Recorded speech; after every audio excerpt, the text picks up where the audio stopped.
कालिकायै विद्महे मशानवासिन्यै धीमहि तन्नो घोरप्रचोदयात्. வணக்கம் ஆன்மீக நண்பர்களே. மலையாள மாந்திரிக முறையில் இன்றைக்கி நம்ம என்ன பார்க்க போகிறோன்னா, நம்ம கோயிலில் ஒரு தரிசனத்துக்கு போகிறோன்னு வைங்க. அப்போ நம்ம கொஞ்சம் காரியங்களெல்லாம் கவனம் வேணும். ஒரு கோயிலில் போனால் எப்படி நம்ம சாமி கும்பிடணும், இல்லைன்னா நம்ம என்னெல்லாம் செய்யக்கூடாதுங்கிறது நமக்கு தெரியணும். அப்படி ஒரு 10 காரியங்கள் தான் நம்ம கவனிக்க போகிறோம். இன்னும் என்னென்ன காரியம் செய்யக்கூடாதுங்கிறத நம்ம பார்க்க போகிறோம். அது பார்க்குறதுக்கு முன்னாடி நம்ம சேனலை சப்ஸ்கிரைப் பண்ணாதவங்க தயவுசெய்து சப்ஸ்கிரைப் பண்ணுங்கள். உங்களுக்கு பிடிச்சிருந்தால் லைக் பண்ணுங்கள், ஷேர் பண்ணுங்கள். உங்கள் கமெண்ட்டை நீங்கள் தயவுசெய்து கமெண்ட் பாக்ஸில் போஸ்ட் பண்ணுங்கள். ஒன்றாமത്തെ காரியம், நம்ம கோயிலுக்கு போகும்போது மனசுத்தி தேக சுத்தி நமக்கு வேணும். மனசுத்தின்னு பார்த்தா நம்ம மனசில் ஒரு தப்பான சிந்தனைகள் நம்ம மனசில் இருக்கக்கூடாது. நம்ம எந்த கோயிலுக்கு போகிறோமோ அங்கே எந்த தேவதையோட பிரதிஷ்டை, அதாவது நம்ம ஒரு சிவன் கோயிலுக்கு போகிறோன்னா சிவனை மட்டும் நினைக்கிறது, முடிஞ்சால் சிவனோட மூல மந்திரம் மனசில் ஜெபம் பண்ணுறது. முருகன் கோயில்னால் முருகனுடைய ஜெபம் பண்ணுறது. ஒன்றும் தெரியலன்னா உங்களுக்கு ஓங்காரம் சேர்த்து ஓம் முருகாய நம, ஓம் சிவாய நம அப்படி நீங்கள் செய்துக்கலாம். அப்படி செய்துட்டு நீங்கள் மனசால் கும்பிட்டுட்டு போகிறது. அதே மாதிரி எப்படின்னா தேகசுத்தின்னா நம்ம குளித்து சுத்தமாக தான் கோயிலுக்கு போகணும்.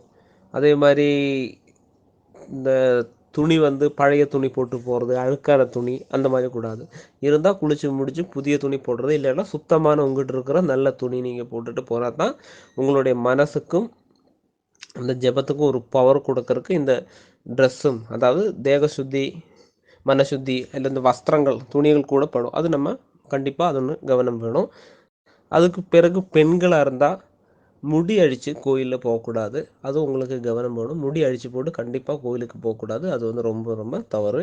இனி நம்ம தேவதா சங்கல்பத்தில் மெயினாக பார்க்குறது என்னென்னா, நம்ம கோயிலுக்கு போயாச்சுன்னா ஒரு முக்கியமாக ஒரு தேவதை இருக்கும் கோயிலில். அது இல்லாமல் உபதேவதைகளும் நிறைய இருக்கும். அப்போ இந்த உபதேவதைகளெல்லாம் நம்ம கும்பிடும்போது சிலவங்க நான் பார்த்துருக்கேன் கோயிலில் அந்த சாமிகிட்ட கொண்டு காசை கொண்டு வைக்கிறது, அந்த சாமியை தொட்டு கையில் தொட்டு கும்பிடுவாங்க. அப்படி தயவு செய்து அந்த சாமியை நம்ம தொட்டு, அந்த சிலையை நம்ம தொட்டு கும்பிடக்கூடாது. அங்கே முன்னாடி நின்று நம்ம கும்பிடுறதோட சரி.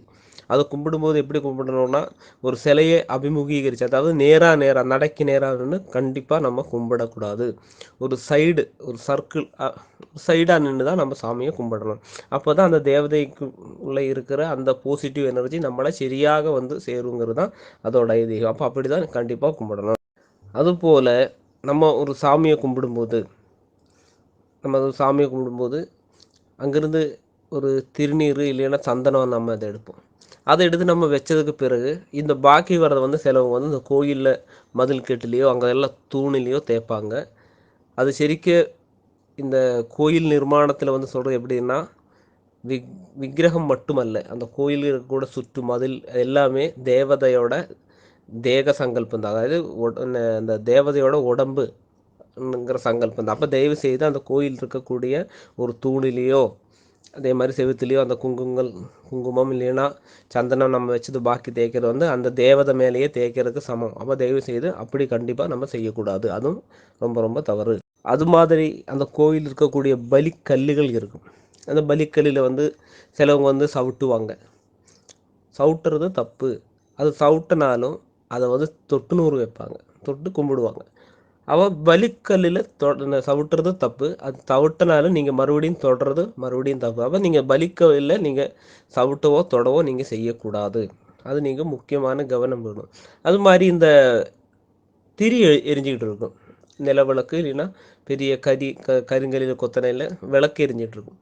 அதில் சிலவங்க என்ன செய்வாங்கன்னா, அதில் அந்த எரிஞ்சு கழிஞ்ச திரியோட எண்ணெயோடு சேர்த்து ஒரு பொட்டு மாதிரி எடுத்து நெற்றியில் வச்சுக்குவாங்க. அது கண்டிப்பாக நெகட்டிவ் எனர்ஜி. அது கண்டிப்பாக அப்படி வைக்கக்கூடாது. அப்போ சிலவங்க அந்த கருத்தை பொட்டு வச்சுருப்பாங்க. அது என்னன்னு நீங்கள் கேட்கலாம். அது இந்த ஹோமங்கள் அந்த மாதிரியான காரியங்கள் செய்யும்போது கடைசியில் அந்த நெய்யும் அந்த தர்பையெல்லாம் எடுத்து செய்யக்கூடிய பொட்டு தான் அந்த கருப்பு. அதுதான் பாசிட்டிவ் எனர்ஜி. எல்லாமே நீங்கள் விளக்கிலிருந்து எடுத்தீங்கன்னா சரிக்கு அது தவறு. அது கண்டிப்பாக அது செய்யக்கூடாது.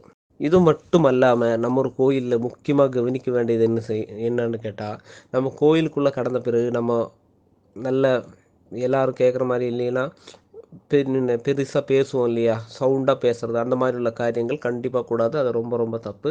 அது மாதிரி நம்மளுடைய முடி, நகம், நம்மளை துப்பல், அந்த மாதிரி உள்ள காரியங்கள்லாம் அந்த கோயிலோட காம்பவுண்ட்லேயே படக்கூடாது.